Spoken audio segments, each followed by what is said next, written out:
Lawrence के gaming app launch होने के बाद टॉप एजेंसी सूत्रों की माने तो ये पता चला है कि कई लॉरेंस से जुड़े ऐसे बुकी हैं जो इस ऐप गेमिंग ऐप को पूरी तरीके से ऑपरेट कर रहे हैं। उनके कनेक्शन पंजाब मुल्क के कुछ अच्छे सिंगर्स के साथ हैं, यानी कि उनकी जो पैठ है वो बहुत अच्छी है। और ये भी जानकारी है कि कुछ पंजाबी सिंगर्स जो हैं वो अपने कमाई का हिस्सा इस गेमिंग ऐप में भी इन्वेस्ट कर रहे हैं। क्या वो धमकी से या फिर डर से, इस बात का भी साफ नहीं हो पाया, लेकिन लॉरेंस से जुड़े कुछ बुकी के जो कनेक्शन पंजाब के कुछ अच्छे सिंगर्स से है। इसके अलावा महादेव ऐप को देखकर ही इस गेमिंग ऐप को लॉन्च करने का आइडिया लॉरेंस और उसके एसोसिएट्स गैंग को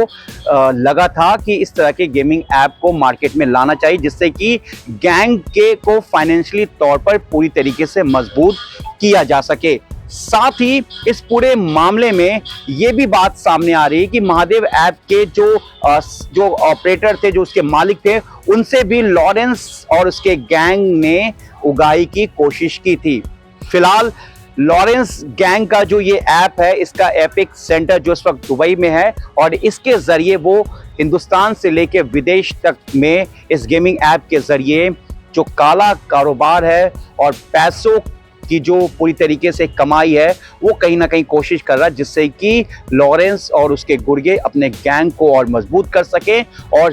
भारत से लेकर दुबई और दुबई के अलावा जो दूसरे मिडिल ईस्ट कंट्री हो या अमेरिका हो, कनाडा हो, ब्रिटेन हो या फिर जर्मनी हो या फिर ब्राजील, हर तरफ अपने नेटवर्क को मजबूत करना चाहता है लॉरेंस बिश्नोई। हरियाणा में कुमारी सैलजा और भूपेंद्र सिंह हुड्डा के बीच का जो अंतरकलह है वो कांग्रेस पार्टी के चुनौती बन गया है और अब पूरे मामले पे कांग्रेस आलाकमान की एंट्री भी हो चुकी है। कल बीते दिन कांग्रेस अध्यक्ष मल्लिकार्जुन खड़गे से कुमारी सैलजा ने मुलाकात की और तमाम जो नाराजगी है वो कांग्रेस अध्यक्ष मल्लिकार्जुन खड़गे के सामने रखी। दरअसल टिकटों के बंटवारों से लेकर तमाम तरह की जो बयानबाजी कांग्रेस की कुमारी सैलजा को लेकर हो रहे हैं, कुमारी सैलजा इन पूरे मामले से नाराज चल रही थी और वो पार्टी के लिए प्रचार भी नहीं कर रही थी। लेकिन इस पूरे मामले पे अब कांग्रेस आलाकमान जो है वो एक्टिव हो चुका है और कल देर रात मल्लिकार्जुन खड़गे ने कांग्रेस की सीनियर लीडर कुमारी सैलजा से मुलाकात की, जिसमें कुमारी सैलजा ने अपनी तमाम जो वादे हैं, तमाम जो बातें हैं, तमाम जो नाराजगी है, उनका दिख जाहिर जो है वो कांग्रेस अध्यक्ष के सामने किया है। कांग्रेस आलाकमान की ओर से कुमारी सैलजा को ये भी आश्वासन दिया गया कि ऐसे मामले जो है,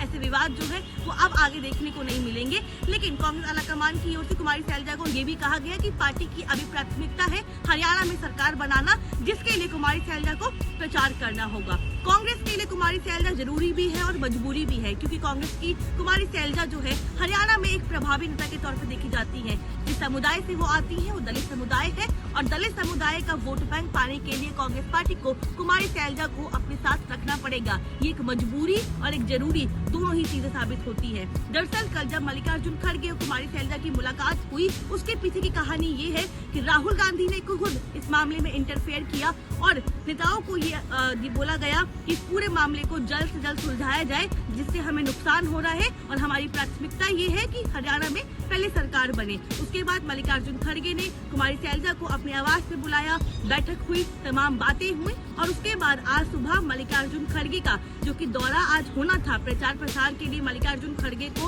हरियाणा जाना था, उनका वो प्लान जो है स्थगित किया गया। दरअसल इसके पीछे कहा जा रहा है कि मल्लिकार्जुन खड़गे की जो खराब तबीयत है ये बड़ा कारण है, लेकिन हमारे सूत्रों का कहना है कि कुमारी सैलजा का जो विवाद था उसको लेकर जो है मल्लिकार्जुन खड़गे का दौरा कैंसिल किया गया, ताकि पार्टी चाहती है कि 2 से 3 दिन में इस पूरे मामले को सुलझाया जाए और उसके बाद जब मल्लिकार्जुन खड़गे और राहुल गांधी की रैली हो तो मंच पे रणदीप सुरजेवाला हो, भूपेंद्र सिंह हुड्डा हो या कुमारी सैलजा हो, सभी एक साथ दिखे, ताकि पार्टी का जो अंतरकलह है वो पब्लिक डोमेन में उतना जग जाहिर ना हो और पार्टी को नुकसान ना हो। इसीलिए मल्लिकार्जुन खड़गे का आज का कार्यक्रम जो है वो स्थगित किया गया, ताकि बाद में इसको प्लान किया जाए और तीनों नेता जो हैं वो एक साथ एक मंच पर बैठ सके और कांग्रेस पार्टी ये मैसेज दे कि हरियाणा में कांग्रेस के भीतर सब कुछ ठीक है। उससे पहले रणदीप सुरजेवाला जो कि राज्यसभा सांसद है और कुमारी सैलजा के करीबी है, उन्होंने आज सुबह एक हैंडल पे ट्वीट किया और ये जानकारी दी कि 26 तारीख को कुमारी सैलजा जो है प्रचार के लिए हरियाणा आएंगी।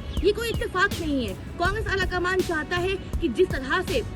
अब तक पार्टी को नुकसान हुआ है कुमारी सैलजा और भूपेंद्र सिंह हुड्डा के विवाद से, वो नुकसान को डैमेज कंट्रोल किया जाए। और इसी डैमेज कंट्रोल में अब कांग्रेस आलाकमान जो है वो फ्रंट फुट पे आ चुका है और ये कोशिश कर रहा है कि सबको साथ बिठाया जाए और एकता की जो तस्वीर है वो हरियाणा को पेश की जाए। दिल्ली के ग्रेटर कैलाश में नादिर शाह की हत्या के बाद एक बार फिर से लॉरेंस बिश्नोई गैंग का कॉल आया है ग्रेटर कैलाश के ही रहने वाले बॉलीवुड के सॉन्ग प्रोड्यूसर अमन बत्रा के पास। दिल्ली पुलिस सूत्रों की माने तो ये कॉल हिंदुस्तान से नहीं बल्कि हिंदुस्तान से 7 समंदर पार अमेरिका से ये धमकी भरा कॉल आया और बताया जा रहा है कि ये कॉल अनमोल बिश्नोई ने किया था, जो कि लॉरेंस बिश्नोई का सगा छोटा भाई है। क्या नादिर शाह के बाद जिस तरीके से कुणाल छाबड़ा को भी धमकी मिली थी 5 करोड़ की, उसके बाद ये धमकी 10 करोड़ में बदल गई, ठीक उसी तरीके से नादिर शाह की हत्या के बाद जिस तरीके से लॉरेंस बिश्नोई के ही एसोसिएट रोहित गोदारा ने सोशल मीडिया पे पोस्ट करने के बाद ये बताया था कि इस हत्या की जिम्मेदारी रोहित गोदारा यानी कि अनमोल बिश्नोई ले रहा है, ठीक उसी तरीके से जानकारी के मुताबिक रविवार के दिन दिल्ली के ग्रेटर कैलाश, जो कि दिल्ली के पॉश इलाकों में से एक है, इसी इलाके में रहने वाले अमन बत्रा, जो कि एक सॉन्ग प्रोड्यूसर हैं, उनके पास कॉल आया। ये कॉल जो है एक ऐप के जरिए आया जो बताया जा रहा है और इसी ऐप के जरिए उनसे धमकी मांगी गई है और यहां तक कहा गया है कि अगर पैसे नहीं मिले तो इलाज बहुत अच्छे से कर दिया जाएगा। फिलहाल दिल्ली पुलिस ने मामला दर्ज कर लिया, लेकिन दिल्ली पुलिस के अलावा अब दिल्ली पुलिस की जो दूसरी यूनिट है, जानकारी के मुताबिक सेल और क्राइम ब्रांच भी इस मामले की जांच में जुट गई है और उस ऑडियो को भी वेरीफाई किया जा रहा है। लेकिन जिस तरीके से नादिर शाह की हत्या हुई और इससे पहले कुणाल छाबड़ा, जो कि नादिर शाह का पार्टनर है और इस वक्त दुबई में बैठा हुआ है, एक बहुत बड़ा बुकी और फर्जी कॉल सेंटर चलाने का उसका पूरा नेटवर्क है, तो उस मामले को देखते हुए अमन बत्रा के मामले को भी दिल्ली पुलिस इस पूरे गंभीरता से इस पूरे मामले की जांच में जुट गई है। सितंबर का महीना खत्म होने वाला है, लेकिन अभी भी बिहार के लोगों को गर्मी से निजात मिलती हुई नहीं दिख रही। नमस्कार, मैं हूं शक्ति। आपको बताएं कि बिहार में कई जिलों का जो टेम्परेचर है अभी भी 35 डिग्री से ऊपर है। सितंबर का महीना अब महज चंद दिन बचा हुआ है, लेकिन टेम्परेचर और गर्मी के कारण बिहार के लोगों को निजात मिलती हुई नहीं दिख रही है। अमूमन जो सितंबर का महीना होता है उसमें गर्मी से लोगों को राहत मिल जाती है। गर्मी टेम्परेचर जो होता है 25 से 30 डिग्री के बीच में होता है, लेकिन अभी जो है सितंबर खत्म होने की स्थिति में है, लेकिन बिहार के अधिकांश जिलों का जो टेम्परेचर है 35 डिग्री के ऊपर है। ऐसे में लोगों को काफ़ी गर्मी से अभी भी जो है निजात मिलती हुई नहीं दिख रही है और लोग गर्मी के कारण काफ़ी परेशान हो रहे हैं। ऐसे में डॉक्टरों का कहना है कि इस मौसम में ज़्यादा गर्मी के कारण लोगों को पेट से संबंधित कई बीमारियों का सामना करना पड़ रहा है। तो दूसरी तरफ मौसम वैज्ञानिकों की अगर माने तो बिहार के लोगों को आने वाले कुछ दिनों में भी गर्मी से राहत मिलती हुई नहीं नज़र आ रही है। ऐसे में सितंबर का जो महीना है कहीं न कहीं जो जिस तरह से गर्मी बढ़ रही है, इसका एक बड़ा मैसेज है कि जो ग्लोबल वार्मिंग का जो असर है कहीं न कहीं बिहार में भी दिखने को मिल रहा है और यही कारण है कि सितंबर का जो इनके महीने में भी लोगों को गर्मी से रूबरू होना पड़ रहा है। ऐसे में लोगों के पसीने तो आ ही रहे हैं, साथ ही साथ दोपहर के समय में टेम्परेचर ज़्यादा होने के कारण लोग सड़कों पर भी कम नज़र आ रहे हैं। महाराष्ट्र, दिल्ली, उत्तर प्रदेश, पंजाब और कई ऐसे राज्य जहां के बड़े सट्टा कारोबारी और बुकी कारोबारी जो इस वक्त दुबई में बैठकर लॉरेंस बिश्नोई के उस गेमिंग ऐप की कमान संभाल रहे हैं, या यूं कहें कि दुबई से लेके हिंदुस्तान और हिंदुस्तान के अलावा दूसरे देशों में इस पूरे गेमिंग ऐप को प्रमोट करने पे लगे हुए हैं। ये उन बुकियों की मजबूरी है या फिर लॉरेंस बिश्नोई का डर, ये तो वही बुकी ही जानते हैं। लेकिन देश की एजेंसी सूत्रों की माने तो इस वक्त जो बुकी हैं वो इस पूरे ऐप को संभालने पे लगे हुए हैं। अब इस मामले में जो इस ऐप को लेकर ये बताया जा रहा है कि इसका जो एपिक सेंटर है वो दुबई में बना है, यानी कि दुबई से इस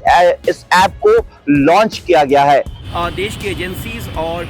पुलिस की माने तो वो अब इस ऐप से जुड़े बुकियों के बारे में जानकारी हासिल कर रहे हैं और इससे जुड़े तमाम जो इनपुट हैं उसको खंगालने पे लगे हुए हैं।